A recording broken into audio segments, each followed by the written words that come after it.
600 million cases of foodborne diseases are recorded around the world annually, which means that almost 1 in 10 people fall ill after eating contaminated food.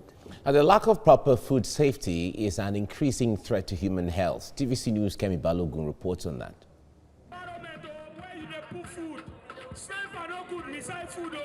Food safety is the absence of safe, acceptable levels of hazards in food that may harm the health of consumers. Foodborne hazards can be microbiological, chemical or physical in nature and are often invincible to the plain eye.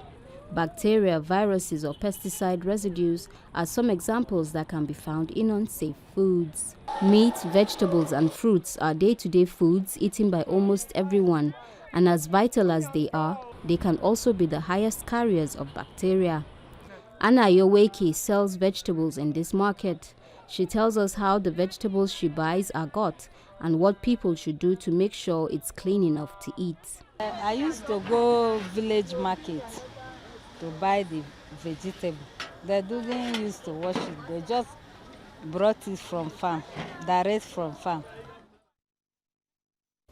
Joining me now is Olalekan Moreno. He's a food technologist, food safety professional, and food production manager. It's good to have you join me right now, Olalekan. Now, when it comes to unsafe food, how vulnerable are we in this part of the world, especially in Nigeria, considering every day happening in the way we handle food here? Thank you very much, and I'm happy to be part of this program. Food safety basically is the practice of safeguarding and protecting the food and the health of the consumers from foodborne illness. As has been rightly mentioned, all these illnesses are being caused by the activities of certain microorganisms, and some chemical toxins that we still have control over them if we put certain measures in place. The scientific disciplines of proper handling procedures, processing and preservation, storage and distribution of food has been a very tedious aspect of human management in which we need a very thorough approach. Yeah, but if we have to liken it to everyday living, yep. Because I like us to take it away from the labs. Let's come back home to our kitchen, to our homes, and to the restaurants and the mama puts that we meet every day, as the case may be. What really constitutes food safety in that regard, in that bracket? Basically, the handling of food is very important. And it's just unfortunate that most times we are unable to trace our food to the source or the origin. If all these measures have been put in place, many of the cases of foodborne illness you have been facing in Nigeria. Who should put the measure in place? Because everyone just goes, if it's raw food you want to buy, you go to the market and just buy and use. If it is meat, you go to the meat shop and buy and use. So who should do the tracing of what? A collective responsibility, and also the entire people involved in the supply chain, right from the farm, is very important. Majority of our farmers, because of their nature, majority of them, they are illiterate in nature, and we need to sensitize them, because majority of 35% of the food loss we have in Nigeria, post-after food loss, even post-packaging, as a result of certain inherent activities of microorganisms and some chemical residues that have been inherent in them.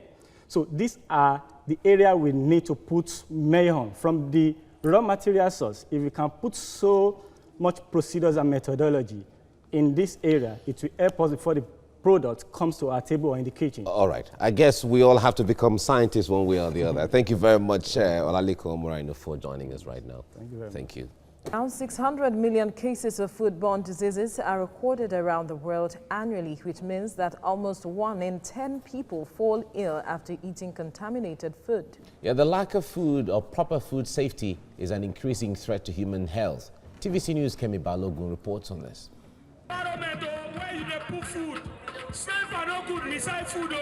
Food safety is the absence of safe, acceptable levels of hazards in food that may harm the health of consumers.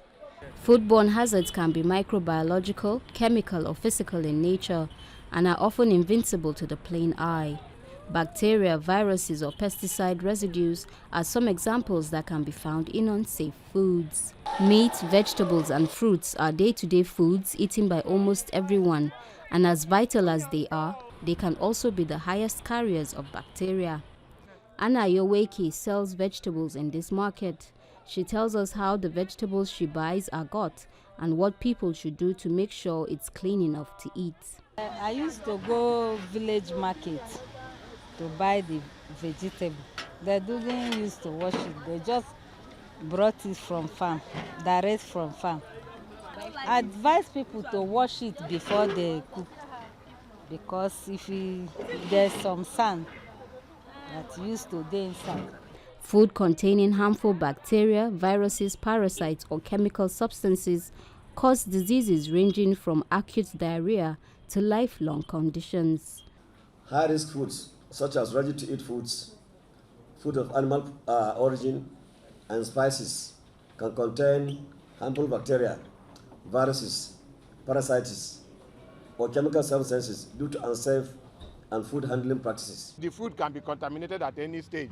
You can even come to abattoir or to the market and get a food that has been processed in accordance with approved food safety practices, and therefore it is safe.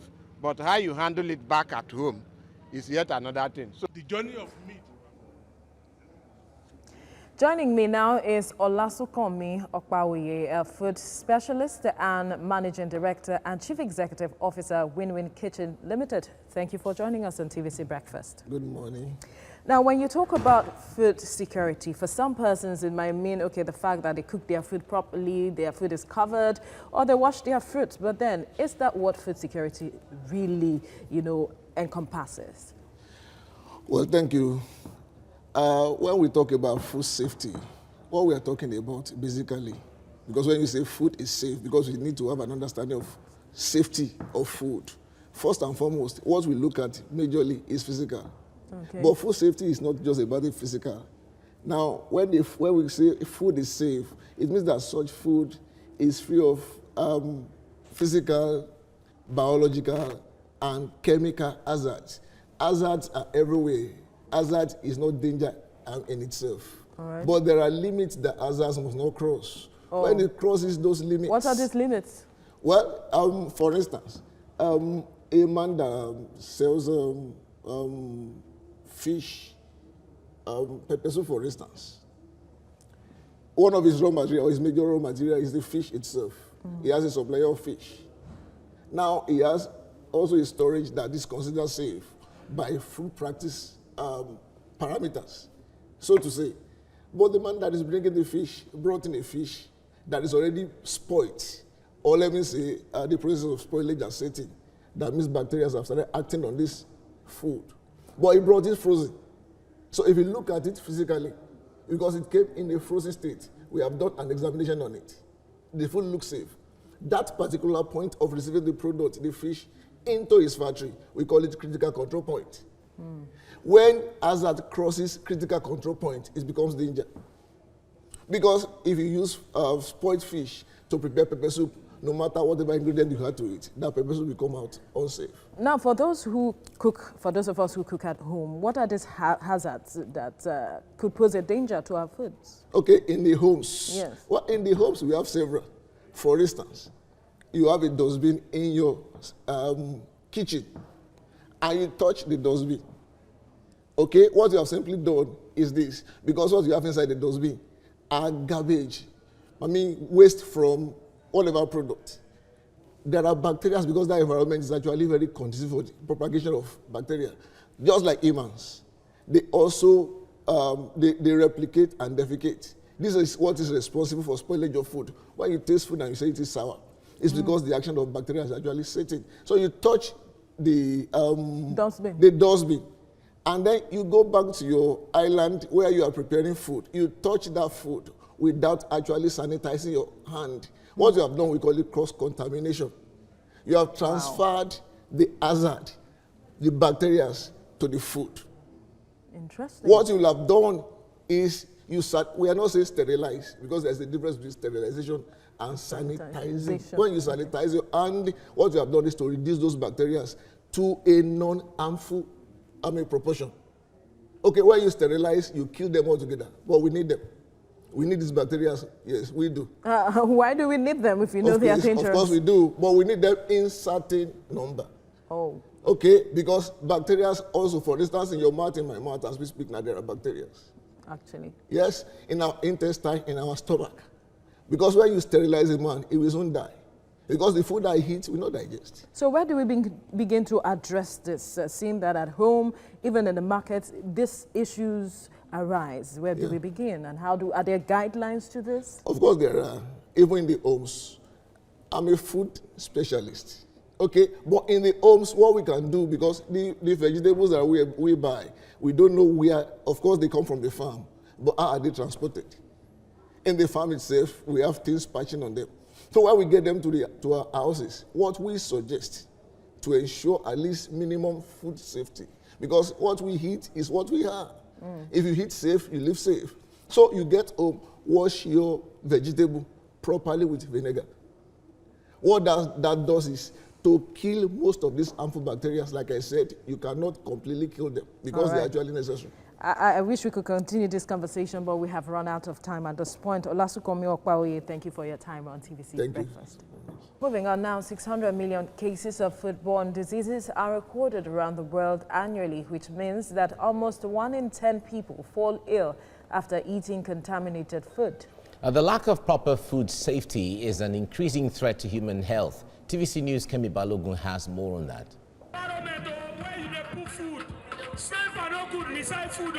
Food safety is the absence of safe, acceptable levels of hazards in food that may harm the health of consumers. Foodborne hazards can be microbiological, chemical, or physical in nature and are often invincible to the plain eye. Bacteria, viruses, or pesticide residues are some examples that can be found in unsafe foods. Meat, vegetables, and fruits are day-to-day foods eaten by almost everyone, and as vital as they can also be the highest carriers of bacteria. Anna Yoweki sells vegetables in this market.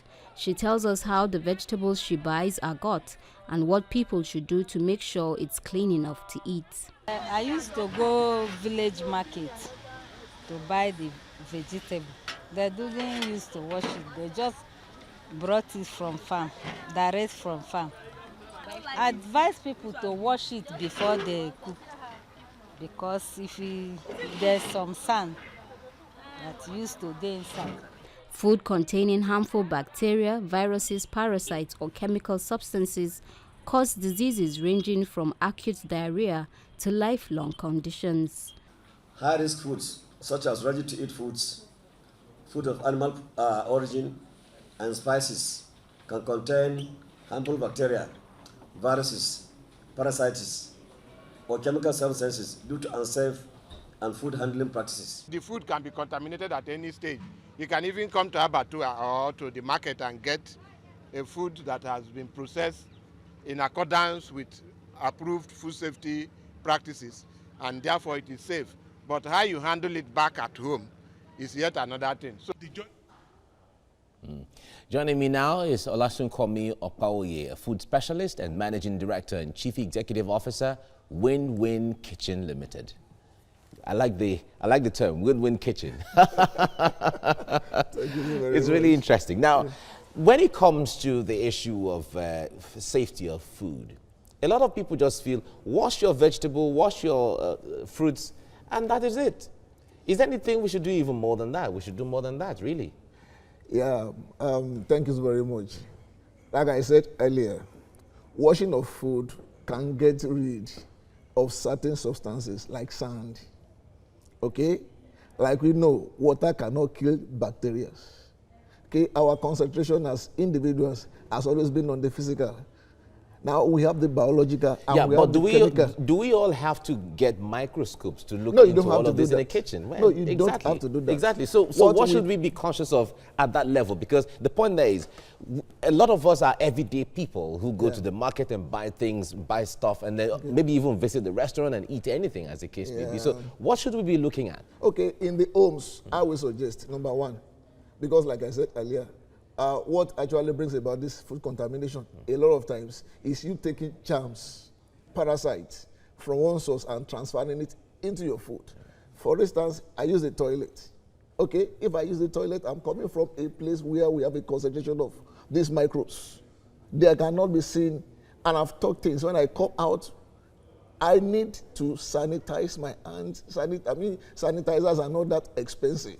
You wash your hands. Soap cannot kill bacteria.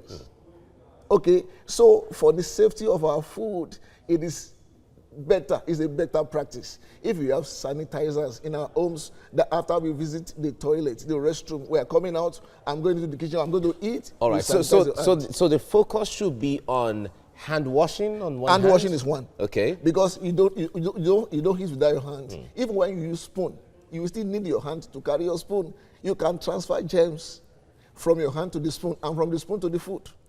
So the focus should be we wash our hands. That is one. Two, we have gone to the market to buy fruit, vegetables. Meat. Okay, first and foremost, because like you said, we cannot all buy a microscope. But there are some other things that we can do. For instance, I can buy my meat and carry out a physical examination on it. When bacterial action starts on meat, it becomes greenish. You see something like greenish substance on it. That the process of spoilage has already started. That is one. That is physical examination. I can also perceive. There is an offensive odor that comes from meat. Yeah, but at the point where they even get to start having offensive, isn't that even extreme already? Because the point there is, it's possible you just bought meat now, and it just got contaminated now, and you're going to use it in the next few hours. Certainly the meat is not going to get decomposed in the next few hours. Okay. So at that point, what should one be really look at? What we can also do is this. Because bacteria can be dealt with in two different ways. One, the extreme cold temperature and the extreme hot temperature. Now, in between, I bought meat in the market. I'm taking it to my home. We should ensure that the period in between the time when you bought it and we get it home, if you are not going to use it immediately, we keep it in our freezer. The only essence is at a particular temperature. Does the freezing or the freezer, does it kill some of the bacteria it doesn't, or it incubates them for a while? What it does is to keep them inactive. Okay. Because like I said, bacteria, even on the meat that you have, that they just killed now, there are bacteria. Except I want to deceive you. Except if anybody tells you otherwise, it's a lie. All right, so the boiling point is where you kill bacteria. But we understand exactly, because we read that not all can die under 100 degrees boiling point. You boil your meat at 100 degrees. That is if there are no impurities. If there are impurities, it may not even boil at that temperature. But even at 110 degrees, not all bacteria can be killed. But at least the ones that are harmful, the harmful ones among them can be killed. But what happens even after boiling your meat? Okay. Because at a temperature of 65 degrees and above, most of these bacteria, even if they are present, they are inactive. But then you boil your meat. It will cool far below sometimes the 60 degrees margin and even to the room temperature. So what happens after that? Where do you keep it? And we also know some people can play around and just dip a hand in a pot of soup and still take it. Okay. That's also dangerous. All right. So a lot of enlightenment campaign needs to be done on this so people can get to know what these things are really. Really? Right? Yeah, okay. What I would suggest is even in the marketplace, those that sell some of these things, the vegetable, the meat, let's give them a lot of education on how these things are to be handled. All right. We have to leave it here now. Olasun Kwame Okpawoye, thank you so much for coming on the program. It's a pleasure. Thank you.